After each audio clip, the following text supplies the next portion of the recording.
अगर मैं तुमसे पूछूँ जब तुमने कोई ऐप ओपन की, एक्चुअली बैकएंड में होता क्या है?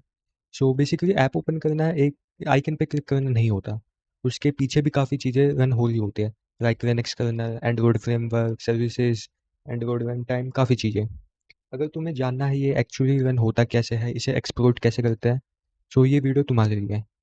एंड अगर तुमने मेरी पहले की वीडियो नहीं देखी जो कि मैंने एंड्रॉयड पेन टेस्टिंग पे बनाया, तो लिंक उसका डिस्क्रिप्शन में मिल जाएगा, उसे जाके चेकआउट कर लेना। Yes, so without wasting any time चलिए शुरू करते हैं।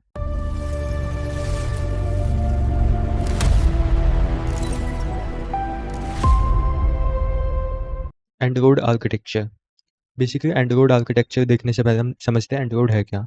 एंड्रॉयड बेसिकली आपका एक ऑपरेटिंग सिस्टम है जो कि आपके मल्टीपल डिवाइस में यूज़ होता है, like smartphone, TV, watches, smart device, काफ़ी चीज़ों में। एंड्रॉयड के अंदर बेसिकली मल्टीपल लेयर्स होती है जो कि आपकी ऐप को रन करने में मदद करती है, like and like Android framework, native libraries, Android run time, H A L, Linux kernel. So काफ़ी चीज़ें हैं। सो हम लिनक्स कर्नल से स्टार्ट करते हैं, ये एग्जैक्टली है क्या। लिनक्स कर्नल ये बेसिकली आपका रूट वेयर होता है एंड्रॉयड एप्लीकेशन का, यही एक फाउंडेशन है कोई भी एक एंड्रॉयड प्लेटफॉर्म का। फॉर एग्जांपल आपकी एक एप्लीकेशन है इंस्टाग्राम, उसको कैमरा एक्सेस करना है, वो डायरेक्टली एक्सेस नहीं कर सकते आपके हार्डवेयर रिसोर्सेज को। बेसिकली इसी वेयर का काम आता है आपके हार्डवेयर डिवाइस और आपके एप्लीकेशन को कनेक्ट करने में। इसका काम सिर्फ कनेक्ट करना नहीं होता, ये आपके एंड्रॉयड प्लेटफॉर्म को सिक्योरिटी भी प्रोवाइड करती है, लाइक आपकी जो एक एप्लीकेशन होगी वो दूसरे एप्लीकेशन का डेटा एक्सेस नहीं कर सकती। एंड इसके काफ़ी सारे अटैक्स भी होते हैं जो हम पढ़ेंगे अपकमिंग वीडियोस में। सो नेक्स्ट लेयर पे बढ़ते हैं। H A L, hardware abstraction layer. So basically bridge है बिटवीन हार्डवेयर एंड सॉफ्टवेयर। ये बेसिकली एक सॉफ्टवेयर प्रोवाइड करता है, इसका यूज़ करके आप हार्डवेयर रिसोर्सेज को एक्सेस कर सकते हो, like camera, Bluetooth, GPS. So next framework पे बढ़ते हैं।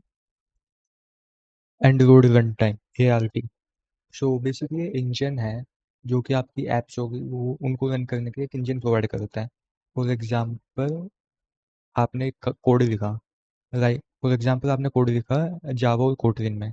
So basically A R T क्या करेगा, आप कोड को कंपाइल करेगा at a run time and उसको रन करेगा जिससे आपकी एप्लीकेशन रन होगी।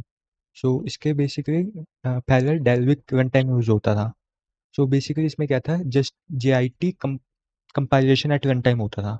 सो बेसिकली इसमें क्या होता था, जो भी आपका ऐप है उसका कोड सेम टाइम पे कंपाइल होता था, देन आपकी एप्लीकेशन रन होती थी। फॉर एग्जांपल जैसे इंस्टाग्राम है, आपने प्रोफाइल पे गए, इंस्टाग्राम ओपन किया आपने, वो तभी कंपाइल होता था at a same time, then आपका इंस्टाग्राम ओपन होता था। ये डालविक रन टाइम में होता था। तो बेसिकली किसके लिमिटेशन थी, आपकी एप्लीकेशन की परफॉर्मेंस काफ़ी स्लो हो जाती थी। एंड आजकल आजकल जो लेटेस्ट एंड्रॉइड है उनमें basically A R T A use होता है with A O T, ahead of time. Basically इसमें ये होता है जब आपकी एप्लीकेशन इंस्टॉल होती है डिवाइस में, वो तभी कंपाइल्ड हो जाती है। एंड जब आपकी एप्लीकेशन ओपन होती है वो जे आई टी भी यूज़ करती है फॉर बेटर परफॉर्मेंस। तो बेसिकली इसमें लेटेस्ट एंड्रॉइड में इसी का यूज़ होता है। इससे आपके एप्लीकेशन की परफॉर्मेंस काफ़ी बेटर हो जाती है। आपकी बैटरी का यूसेज काफ़ी कम हो जाता है क्योंकि ये प्री कंपाइल्ड कोड होता है। एंड इसमें एक थोड़ा लिमिटेशन भी है, आपकी स्टोरेज काफ़ी फुल हो जाती है। सो ये एक लिमिटेशन है। And and A R T को समझना इसलिए इम्पोर्टेंट है क्योंकि एज अ पेन टेस्टर आपको कब पता होना चाहिए एप्लीकेशन का कोड कैसे कंपाइल हो रहा है, ताकि उसको आप डीबग करके रिवर्स इंजीनियरिंग करके वापस आप सोर्स कोड देख पाओ। Native libraries in Android. Basically this libraries are written in C और C plus plus instead of Java और कोटलिन। बेसिकली ये लाइब्रेरीज अलाउ करते हैं डेवलपर को to execute high performance code directly on the device hardware. So इसका main काम basically A R T A को bypass करना होता है एंड आपकी जो एप्लीकेशन होगी, for example graphic heavy application है, उसको स्पीड अप करता है। तो बेसिकली डेवलपर यूज़ करते हैं एन डी के का नेटिव डेवलपमेंट किट। तो बेसिकली जो भी आपका सी और सी प्लस प्लस कोड है उसको कंपाइल करते हैं डॉट एस ओ फाइल में, एंड देन इस फाइल का यूज़ करके काफ़ी हाई परफॉर्मेंस अचीव की जा सकती है।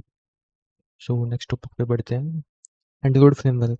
सो बेसिकली इस फ्रेमवर्क में काफ़ी चीज़ें होती है, like activity manager, Windows manager, notification manager, काफ़ी चीज़ें। मेन जो तुम्हारी एप्लीकेशन है वो इन सब चीज़ों को डायरेक्टली कॉल नहीं कर सकती। सो जो तुम्हारी ऐप को कॉल करने के लिए इस फ्रेमवर्क का यूज़ करना पड़ेगा। इस फ्रेमवर्क रेल का यूज़ करके तब तुम इन सब चीज़ों को कॉल कर सकते हो। तुम्हारी एप्लीकेशन इसी फ्रेमवर्क का यूज़ करके इन सब रिसोर्सेज को एक्सेस कर पाती है। लाइक एप्लीकेशन में हमें डिफाइन करना होता है कब कौन सी एक्टिविटी कॉल करनी है, कब क्या नोटिफिकेशन भेजना है, कब ब्लूटूथ एक्सेस करना है। सो मेन काम इसी फ्रेमवर्क का आता है, कब हमें कौन सी चीज़ कॉल करवानी है। एंड्रॉयड एप्लीकेशन ये बेसिकली हमारी फाइनल लेयर है। सो बेसिकली एंड्रॉयड एप्लीकेशन क्या है, जो भी आपका एंड यूज़र ऐप को एक्सेस करता है, इंटरैक्ट करता है, लाइक कोई भी एक्शन परफॉर्म करना है, वही आपकी एप्लीकेशन है। लाइक इसमें भी दो टाइप्स के होते हैं, लाइक सिस्टम ऐप और यूज़र ऐप। सिस्टम ऐप्स में बेसिकली जो भी आपके एंड्रॉयड डिवाइस में प्री इंस्टॉल्स ऐप आती है, लाइक कैमरा सेटिंग, जो मैन्युफैक्चर से ऑलरेडी इंस्टॉल होकर आती है, ये आपकी सिस्टम ऐप्स होती है। And second thing is user apps. तो बेसिकली जो भी तुम एपीके इंस्टॉल करते हो या थर्ड पार्टी से डाउनलोड करते हो या प्ले स्टोर से ऐप डाउनलोड करते हो, वो यूज़र ऐप्स के अंदर आता है, यूज़र ऐप के अंदर आता है। सो यस, इस वीडियो के लिए इतना ही।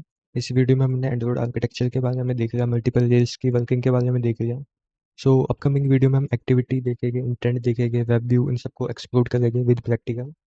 तो मिलते हैं नेक्स्ट वीडियो में। Bye bye.